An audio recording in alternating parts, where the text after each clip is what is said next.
Anda masih bersama dengan Satu Jam Lebih Dekat dengan seorang musisi yang menurut saya legendaris, Faris Rustamunas. Mas Faris, ini Anda tidak hanya mencipta lagu, tidak hanya main musik, ternyata juga menulis buku. Menurut saya ini luar biasa. Anda hampir sempurna untuk menjadi seorang seniman begitu. Apa arti popularitas untuk Anda sebetulnya? Popularitas sebetulnya kalau buat saya sebetulnya gini, kita diberi karunia oleh Tuhan memiliki kesempatan untuk bersilaturahmi lebih banyak dari orang-orang biasa, gitu. Ya kan? Karena melalui karya kita jadi dikenal, akhirnya orang kenal. Kemarin baru saya malam jalan-jalan sama Oneng di di Bintaro ya, sekitar rumah kita, terus ketemu orang, waduh Mas, Rumah saya juga itu sana. waduh Mas, saya ketemu Mas Faris. Saya senang aja ngeliat gitu, artinya makanya kalau ditanya sama saya misalnya, Mas kenapa jadi musisi? Pahalanya banyak bos, didoain orang terus kan. Ngomong-ngomong soal banyak orang yang mengenal Anda, di sini juga bergabung bersama kita ada dua orang yang juga mengenal seorang Faris Rustamunas, bahkan memiliki albumnya. Ada dua orang di sini. Kita ajak ngobrol mereka. Oke. Silakan berdiri. Ini ada seorang pria, nama Anda boleh tahu? Nama biasa dipanggil Nas. Nas. Apa yang Anda miliki?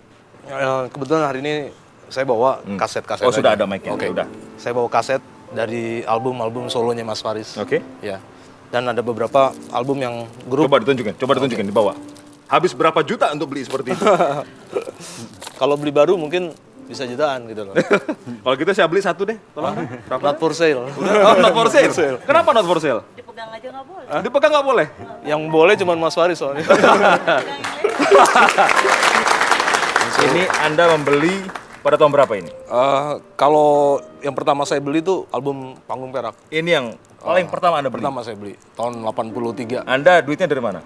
Waktu itu saya kan minta nggak orang tua. pada masa itu tuh banyak teman-teman saya tuh udah ngerokok.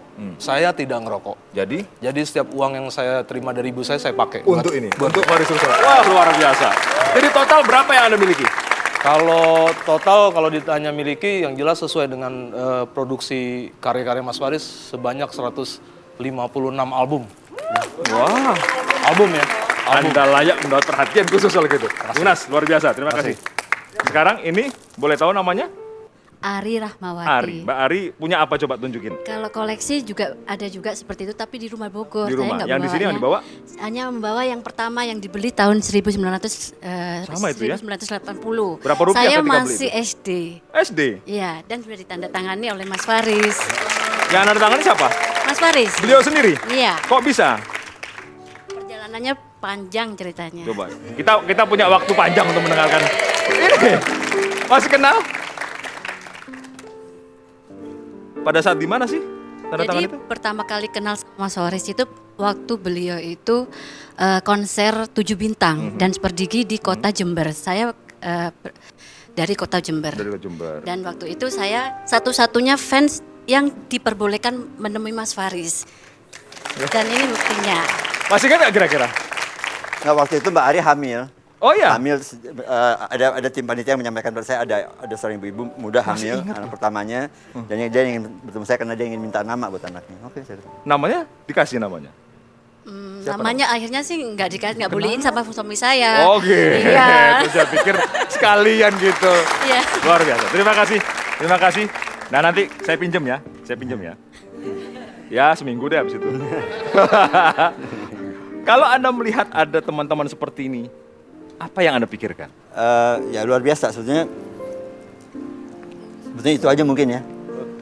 Menjadi selebritis dan dikenal orang itu adalah penjara yang sesungguhnya. Artinya kita nggak bisa ngapa-ngapain, mana-mana orang tahu muka kita kan. Soal Medan, apa yang Anda ingat dari itu? Oh iya. Ya itu juga salah satu yang juga mengejutkan ya. Artinya itu satu topik yang saya tulis salah satu di buku saya. Penggemar saya namanya Muni, dia orang Aceh. Sekarang ini dia lagi udah menikah dengan anak 3 di Australia, hidup di Australia, hidup bahagia dan udah kayak adik sama saya juga udah kayak hubungan udah kayak saudara aja ya. Si Muni ini dulu postpone saya ke Medan ya. Saya harus konser di Medan misalnya minggu ini ditunda ke minggu depan Mas. Jadi bukan dibatalkan nih, ditunda. Diledekin teman-temannya, wah rasain lo Mas Faris nggak datang gitu kan. Lo penggemar tuh kan dibohongin kan lo sama bintang lo gitu kan. bunuh diri mas. Si anak itu. Iya, mau bunuh diri. Dia potong nadinya dua-duanya 17 jam koma. Ibunya nelfon ke saya waktu itu, belum zaman handphone waktu itu. Dia telepon ke saya, ibunya tuh jam setengah 3 pagi mas. Setengah 3 pagi dia kasih tahu sama saya. Nangis-nangis gitu ya, anaknya mau bunuh diri karena saya ngajak ke Medan. Akhirnya saya bilang, oke, Bu Saragi, tetap di situ. Saya bilang, nanti saya hubungi rumah sakit lagi. Saya tunggu sampai kira-kira 1 jam, saya menunggu ibu saya dan ayah saya selesai sholat subuh, baru saya bergabung dengan mereka dan saya menyampaikan hal itu. Ibu dan ayah saya bilang, oke, dengan restu kami, dengan doa kami berangkatlah, tapi hanya untuk urusan itu. Jadi saya dari airport Medan tuh langsung ke rumah sakit. Hanya untuk menemui Betul. wanita tersebut. Betul. Saya lihat lucu benar mukanya, kelas 3 SMP bayangin. Ya ampun. Kelas 3 SMP kan. Nah, saya juga nggak tahu mau ngapain waktu itu kan, di rumah sakit saya bingung gitu kan, saya liatin aja nih. Anak itu sudah tidak sadar kan? Sadar kan, saya konsultasi sama dokternya. Tapi saya lihat keluarga ini udah lelah gitu kan, saya bilang sama ibu, Bu, pulang aja, saya aja di sini. Sehingga ketika saya berdua sama anak itu, saya berdoa pada Tuhan, saya bilang Tuhan, ya Allah, kalau popularitas itu Engkau berikan padaku, untuk ini, untuk hal seperti ini, mendingan nggak usah deh. Karena saya nggak, main musik bukan mencari popularitas, saya main musik karena saya suka main musik gitu kan, saya senang musik. Dan ajaib, kira-kira 12 menit, 14 menit setelah itu, goyang tangannya. Ya saya pegang tangan itu, terus berdoa. Tiba-tiba terasa gitu, saya pikir, ini apa perasaan saya aja gitu ya. Tapi saya terus berdoa sampai saya lihat kelopak matanya mulai dan terbuka. Nah ini pertanyaannya nih, waktu dia buka matanya ya, dia mau bunuh diri karena saya kan. Waktu dia buka matanya, yang dia lihat saya coba, perasaan saya gimana rasanya? Perasaan saya bukan perasaan dia, perasaan saya. Iya. Itu yang saya bersyukur gitu ya, mendapatkan. Dan akhirnya dia bisa selamat. Selanjutnya seperti saudara dengan. Ya saudara. Benar-benar makanya kenikmatan yang tidak terhingga gitu ya. Mas Faris, soal pertemanan, saya ingin mengajak Anda untuk melihat seseorang yang mudah-mudahan Anda masih ingat. Karena menurut saya, Anda dan orang ini memiliki arti penting juga untuk dunia musik Indonesia. Kita lihat.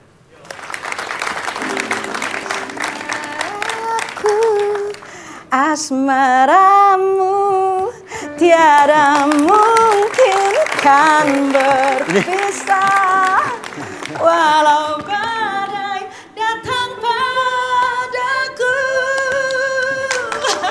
Mbak Neno Warisman, senang bertemu Anda. Itulah nih, dia nggak pernah mau nyanyi dengan saya. Gimana ceritanya, gimana? Kok bisa begitu untuk kalimat itu? Ya saya hargai Neno yang sudah memilih jalan yang saya juga sangat hormati ya. Saya setuju sekali dia sebagai muslim yang baik tapi banyak orang sampai hari ini ketika saya comeback lagi dan banyak orang meminta kami berduet lagi gitu. Saya ketemu Neno terakhir di Bandung kemarin. Dia bilang, nyanyi dong sama saya. Ya, ntar. Tapi dia selalu menghindar kalau saya ajak nyanyi. Tapi oke, saya senang bisa dengar nyanyi. Luar biasa.